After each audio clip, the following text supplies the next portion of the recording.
The heartbeat of St. Lucia's economic progress lies in the strength of its private sector, but with global trade policies casting a long shadow, Commerce Minister Honorable Emma Hippolyte sounded a note of caution, warning that reciprocal tariffs are expected to take a toll on the island's export competitiveness. The business environment which confronts our private sector and citizens, especially those involved in international trade, has been characterized by radical changes and much uncertainties. In particular, I refer to the sweeping changes by the government of the United States in the policy of America First.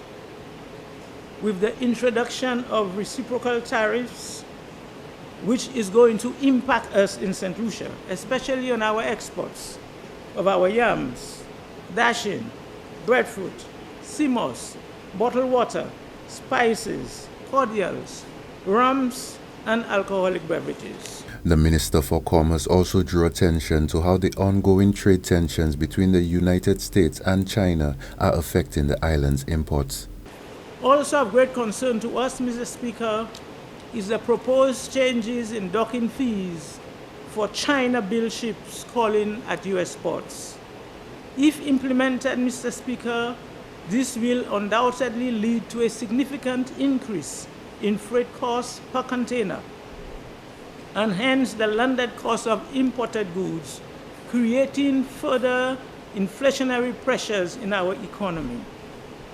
As a small island developing state and price taker in the global economy, our survival requires that we must at best find creative ways to adapt and respond to the shifting dynamics of international trade, preferably, where possible, acting in concert with others. The Commerce Minister also provided an update on the consultations undertaken by the Government Task Force on Tariffs. And a key preliminary recommendation is that we should seek to continue to build and strengthen our domestic production capacity so as to enhance our food security and to trade more with our neighbors in the region. That is, engaging in a strategy of nearshoring to support our businesses and regional economy. Notably, Mr. Speaker, this is consistent with our own ministry's policy and is executed on an ongoing basis under a work program and policy framework made up of a number of thematic areas.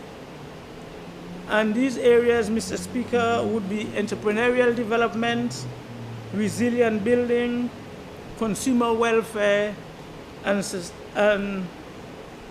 substance regulations. The Minister for Commerce emphasized the ministry's ongoing commitment to bolstering the private sector as a key factor in addressing the challenges posed by global trade conflicts. With a clear focus on fostering an environment conducive to entrepreneurship, her ministry's efforts aim to ensure that St. Lucia remains resilient and well-positioned to thrive in an increasingly competitive global market.